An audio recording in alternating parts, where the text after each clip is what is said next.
नमस्कार, जनवार्तामध्ये आपल्या सर्वांचं स्वागत। सर्वात प्रथम पाहूयात ठळक बातम्या।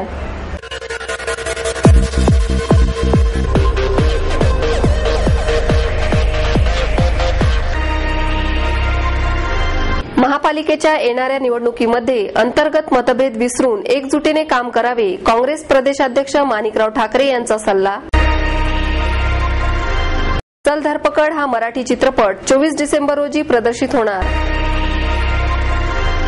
साहित्याला मिळालेला पुरस्कार हा समाजाने केलेला सन्मान, तोच साहित्याचा स्वल्पविराम असतो।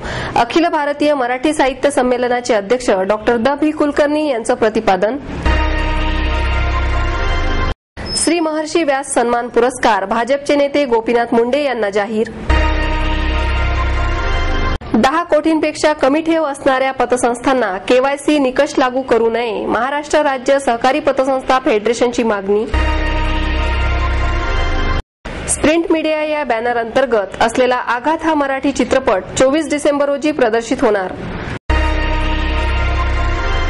गल्फएक्स एचडीच्या भिंतीने जिंकली हजारो शेतकऱ्यांची मने आणि जाणता राजा या महानाट्याला प्रेक्षकांचा उत्स्फूर्त प्रतिसाद। येणाऱ्या महापालिकेच्या निवडणुकीमध्ये अंतर्गत मतभेद विसरून एकजुटीने काम करावे, अशी सूचना काँग्रेसचे प्रदेशाध्यक्ष माणिकराव ठाकरे यांनी केली। पुणे शहर जिल्हा काँग्रेस कमिटीच्या वतीने राष्ट्रीय काँग्रेसच्या शतकोत्तर रौप्य महोत्सवानिमित्त आयोजित करण्यात आलेल्या विविध कार्यक्रम सप्ताहाचे उद्घाटन प्रदेशाध्यक्ष माणिकराव ठाकरे यांच्या हस्ते करण्यात आले। यावेळी आमदार उल्हास पवार, माजी गृहराज्यमंत्री रमेश बागवे, महिला आघाडीच्या प्रदेशाध्यक्ष कमल व्यवहारे, उपमहापौर प्रसन्न जगताप, प्रदेश उपाध्यक्ष प्रदीप रणपिसे, आमदार दीप्ती चौधरी, शहर काँग्रेसचे अध्यक्ष अभय छाजेड, दीपक मानकर, चंद्रकांत छाजेड, ज्येष्ठ नेते अनंतराव गाडगीळ, लीलाताई मर्चंट, संगीता तिवारी, रोहित टिळक, अरविंद शिंदे, बाळासाहेब मारणे, अमीनुद्दीन पेनवाले, आबा बागुल, दत्ता गायकवाड आदी मान्यवर उपस्थित होते। या कार्यक्रमात स्वातंत्र्य लढ्यात सहभागी झालेल्या स्वातंत्र्य सैनिक आणि त्यांच्या कुटुंबियांचा सत्कार करण्यात आला। शहरातील आगामी महापालिका निवडणुकीच्या संदर्भात बोलताना ठाकरे म्हणाले की महापालिकेच्या निवडणुकीमध्ये सर्वांनी आपापसातील मतभेद विसरून एकजुटीने काम करणे गरजेचे आहे। शहरात चांगले वातावरण निर्माण करण्याचा प्रयत्न करावा, तसेच प्रत्येकाने आपापल्या वार्डातील प्रश्नांकडे आणि नागरिकांच्या समस्यांकडे लक्ष देऊन त्या सोडविण्याचा प्रयत्न गरजेचे आहे। तुमचे काही प्रश्न असतील तर मुख्यमंत्री आणि प्रदेश कमिटीकडे घेऊन ते सोडविण्यासाठी आम्ही तयार आहोत, असेही ते म्हणाले। आमच्यात कितीही मतभेद असेल तरी पक्ष म्हणून आमच्या ऐक्याला तडा जाणार नाही, या दृष्टिकोनातून सर्वांनी काम करावे। येणारा काळ हा कठीण आहे। यावेळी बागवे म्हणाले, आमच्यात कितीही मतभेद असेल तरी पक्ष म्हणून आमच्या ऐक्याला तडा जाणार नाही, या दृष्टिकोनातून सर्वांनी काम करावे। येणारा काळ हा कठीण आहे। विधानसभेच्या निवडणुकीत पैसा, पोलीस आणि दादागिरीचा मोठा वापर झाला, परंतु आमची एकी राहिली तर महापालिकेवर काँग्रेसचा झेंडा फडकल्याशिवाय राहणार नाही, असेही ते म्हणाले। चल धरपकड हा मराठी चित्रपट 24 डिसेंबर रोजी प्रदर्शित होणार आहे। शुभम सिनेविजन प्रस्तुत चल धरपकड हा चित्रपट 24 डिसेंबरला सर्वत्र प्रदर्शित होणार असल्याची माहिती अभिनेत्री निर्मिती सावंत यांनी पत्रकार परिषदेत दिली। यावेळी चित्रपट निर्माती नीता लाड, लेखक दिग्दर्शक आत्माराम धरणे आदी मान्यवर उपस्थित होते। महिला निर्मात्यांची संख्या वाढल्याने स्त्रीप्रधान चित्रपटांची संख्या वाढत आहे, असे मत निर्मिती सावंत यांनी व्यक्त केले। पुणेकर फार चोखंदळ असतात, त्यांना हा चित्रपट नक्कीच आवडेल, अशी आशा त्यांनी व्यक्त केली। चित्रपटाच्या कथेविषयी बोलताना दिग्दर्शक आत्माराम धरणे म्हणाले की वैतागवाडी या गावचा सरपंच भुजंगराव पाटील याला कबड्डी विषयी फार गर्व असतो। त्याच्या या कबड्डी प्रेमामुळे गाव त्याला घाबरत असते। पाटलाचा गर्व उतरण्याची शपथ गावची पाटलीनबाई घेते व 7 जणांची टीम तयार करून पाटलांसमोर आव्हान उभे करते। यातून चित्रपटाची कथा रंगत जाते, असे त्यांनी सांगितले।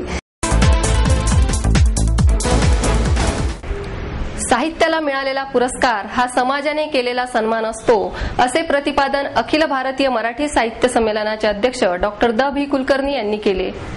पुणे मराठी ग्रंथालयाच्या वतीने कैलासवासी नाह आपटे पुरस्कार डॉक्टर श्री म भावे यांच्या जीर्णोद्धार या कादंबरीला, तर कैलासवासी नाह बेहरे पुरस्कार गिरीश कुबेर यांच्या युद्ध जीवांचे या पुस्तकाला डॉक्टर द बी कुलकर्णी यांच्या हस्ते प्रदान करण्यात आला। यावेळी पुणे मराठी ग्रंथालयाचे मुकुंद अनगळ, प्राध्यापक चारुदत्त निमकर उपस्थित होते। यावेळी बोलताना द बी म्हणाले, अनेक दुर्मिळ ग्रंथाचे पुनर्मुद्रण करण्याची गरज आहे। समाजात सर्व प्रकारचे साहित्य प्रकार वाचले जातात। अभिजात साहित्य हे अभिजातच असते। उत्तम विषय सुचणे, उत्तम प्रकाशक मिळणे आणि त्या कलाकृतीचा सन्मान होणे हा फार दुर्मिळ योग असतो। तसा योग आज जुळून आला आहे। पुढे डॉक्टर श्री म भावे म्हणाले, आपटे यांच्या नावाचा पुरस्कार मिळाल्याने मी अगदी आनंदी झालो आहे, कारण आपटे यांच्या सुखाचा मंत्र या पुस्तकाने चांगले संस्कार माझ्यावर केले। जीर्णोद्धार या पुस्तकात नव्या जुन्या अशा 12 पुस्तकांचा परिचय करून देण्यात आला आहे। या पुस्तकाने 125 वर्षाचा वाङ्मयीन प्रवास उलगडला आहे। यावेळी कुबेर यांनी आपले मनोगत व्यक्त केले। मुकुंद अनगळ यांनी प्रास्ताविक केले, तर सुहास नातू यांनी सूत्रसंचालन केले। भाजपचे नेते गोपीनाथ मुंडे यांना श्री व्यास सन्मान पुरस्कार जाहीर करण्यात आला। श्री महर्षी प्रतिष्ठानच्या वतीने दरवर्षीप्रमाणे यावर्षी देखील उत्कृष्ट सामाजिक कार्याबद्दल भाजपचे नेते गोपीनाथ मुंडे यांना 26 डिसेंबर रोजी धनकवडी येथे श्री महर्षी व्यास पुरस्काराने सन्मानित करण्यात येणार असल्याची माहिती प्रतिष्ठानच्या वतीने पत्रकार परिषदेत देण्यात आली। गोपीनाथ मुंडे यांना 2010 मधील उत्कृष्ट सामाजिक कार्याबद्दल हा पुरस्कार देण्यात येणार असून हब किसन महाराज साखरे यांच्या हस्ते हा पुरस्कार प्रदान करण्यात येणार आहे। यावेळी सहकार मंत्री हर्षवर्धन पाटील प्रमुख पाहुणे म्हणून उपस्थित राहणार असून महापौर मोहनसिंग राजपाल, उपमहापौर अॅडव्होकेट प्रसन्न जगताप, आमदार माधुरी मिसाळ, महादेव बाबर, मुक्ता टिळक आदी उपस्थित राहणार असल्याची माहिती प्रतिष्ठानच्या वतीने देण्यात आली।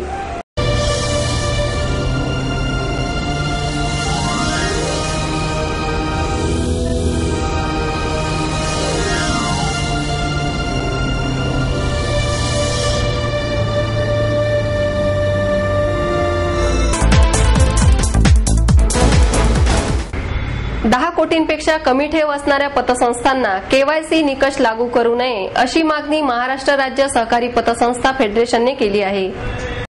महाराष्ट्र राज्य सहकारी पतसंस्था फेडरेशनने नवीन कायदा मंजूर केला आहे। या खात्याने पतसंस्था चळवळीला आर्थिक शिस्त लावण्यासाठी जे प्रयत्न केले आहेत त्या विधेयकामध्ये काही संदिग्धता निर्माण झाली आहे।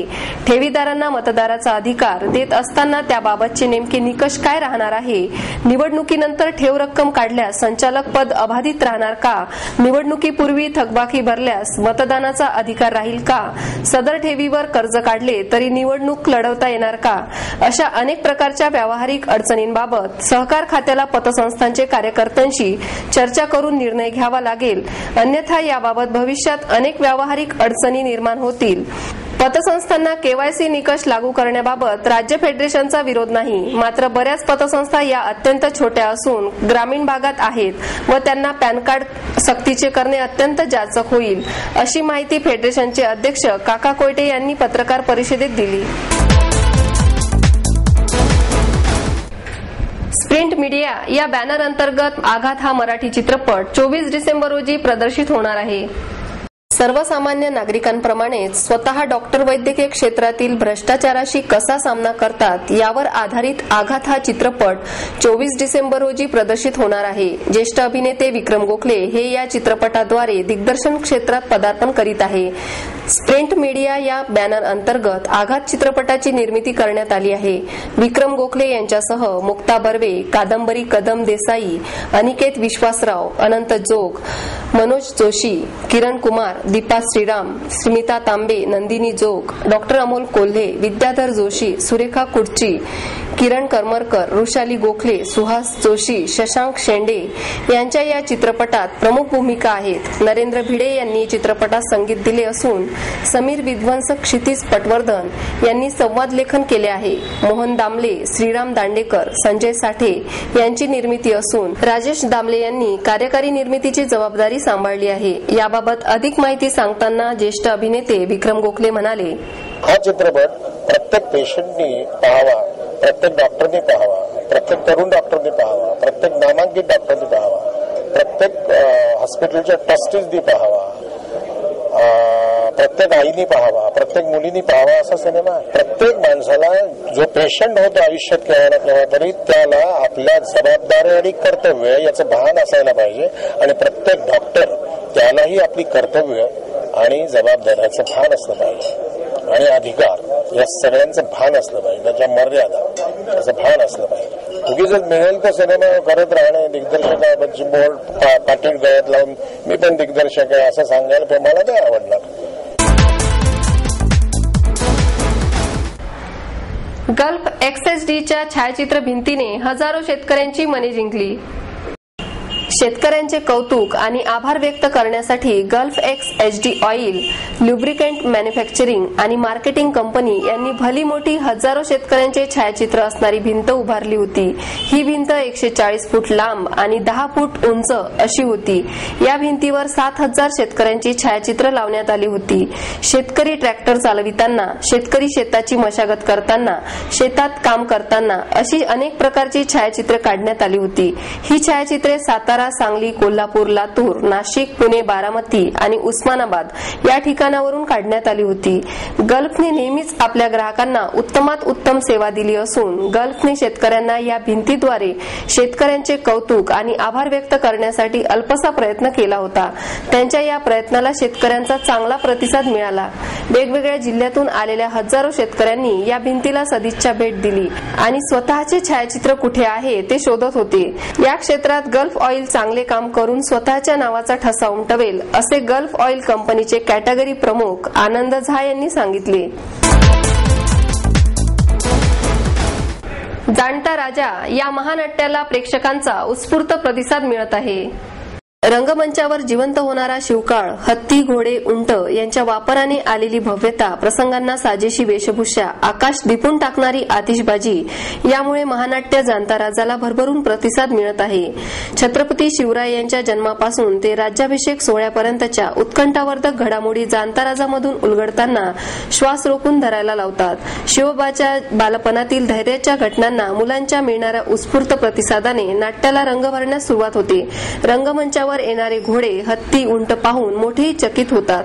शाहिरीच्या फडाचा थरथरणारा उत्साही मावळ्याच्या अभिनय उपस्थितांमध्ये वीररस निर्माण करतो. शाहिस्तेखानाची महाराजांनी कापलेल्या बोटांचा प्रसंग असो की अफजल खानाच्या बोटाचे वाघनखे खुपसून त्याचा कोथळा बाहेर काढण्याचे नाट्य, महानाट्यातील अशा प्रसंगांना प्रेक्षकांचा मिळणारा प्रतिसाद पाहून शिवप्रेमी या मातीच्या किती नसानसात दडले याची प्रचिती येते. राज्याभिषेकाचा सोहळ्याच्या वेळी होणारी आतिषबाजी पाहणाऱ्यांच्या डोळ्याचे पारणे फेडते. जाणता राजाचे हे महानाट्य 250 कलाकार उत्तमरित्या सादर करतात. जाणता राजाचे प्रयोग येत्या रविवारपर्यंत दररोज सायंकाळी होणार आहे.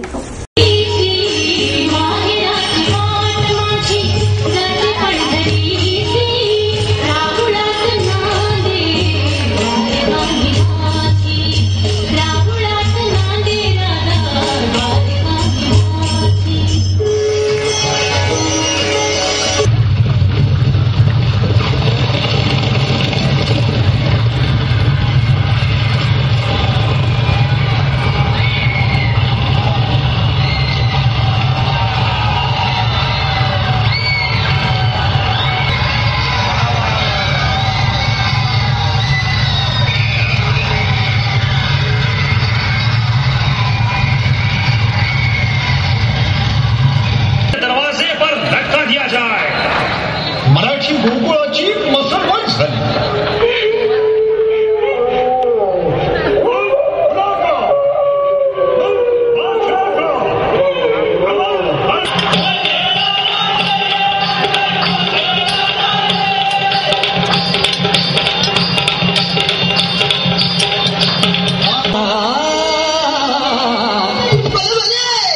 नजकत पाखराची दिवाळीच्या मखराची हलचाल अधराची नखरेला मैना उभी. नजकत पाखराची दिवाळीच्या मखराची हलचाल अधराची नखरेला मैना उभी. नखरेला मैना उभी. चमकले चंद्रावण जणू नवी, चमकले चंद्रावण जणू नवी. सखे सगळे